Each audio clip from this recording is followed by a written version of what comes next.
Je m'appelle Chloé Lebu, je suis doctorante en biologie et en particulier mon domaine de recherche c'est le comportement animal. Moi je m'intéresse à deux choses en particulier qui sont d'abord le fait que tous les animaux au sein d'une espèce n'ont pas les mêmes profils comportementaux. On parle de personnalité animale dans le sens que certains animaux vont être plutôt agressifs, plutôt téméraires et d'autres beaucoup plus timides, peu agressifs.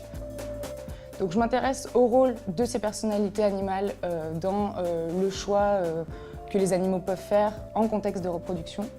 Et la deuxième chose qui m'intéresse dans ma recherche, c'est l'influence des états émotionnels des individus sur leurs décisions.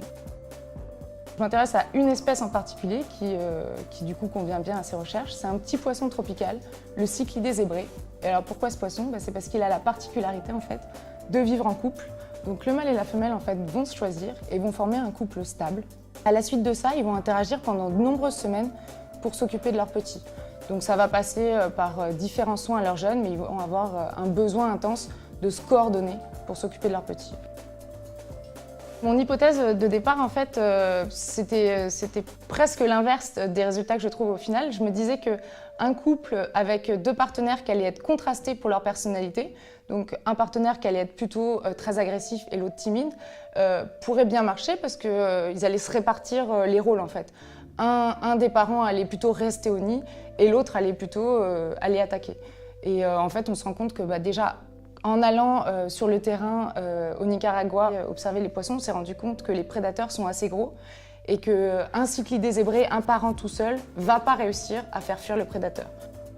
Pour étudier l'état émotionnel de mes poissons, je leur apprends qu'il y a une situation qui est toujours positive. C'est une boîte qui renferme une friandise. Donc ils apprennent à soulever le couvercle de la boîte pour avoir accès à la friandise. Ensuite, je leur propose une boîte qui a un couvercle d'une couleur opposée, donc par exemple noir ou blanc. Le couvercle blanc, il n'y aura jamais la friandise dedans.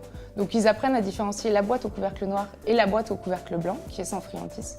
Et ensuite, je peux leur présenter une boîte avec un couleur qui est intermédiaire entre le noir et le blanc. C'est une boîte avec un couvercle gris. Donc c'est une situation qui est ambiguë, incertaine pour eux. Et donc je peux mesurer comment ils vont y répondre. De faire des rencontres en fait, avec le public, que ce soit les enfants ou les adultes, c'est super pour nous en tant que chercheurs. C'est le moment où on retrouve un peu notre intérêt pour la recherche. On a tendance des fois, quand on est pendant le doctorat, à être vraiment sur des points particuliers de manip, des détails, et des fois on rame pendant plusieurs semaines sur quelque chose de précis, un protocole qui ne marche pas, des analyses statistiques, et on oublie des fois un peu pourquoi on aime ce qu'on fait, ce que c'est que notre sujet de recherche. Et de pouvoir aller en parler comme ça, on est obligé déjà de prendre du recul sur notre recherche, d'avoir un peu une vision globale, et on retrouve aussi l'intérêt qu'on avait à la base sur ce sujet. C'est chouette aussi de voir l'intérêt que ça suscite auprès des gens, que les gens soient curieux de ces sujets et des retours positifs. Donc oui, c'est sûr que ça m'apporte beaucoup à moi en tant que chercheuse sur ce côté aussi de motivation et de retrouver pourquoi j'aime ma recherche.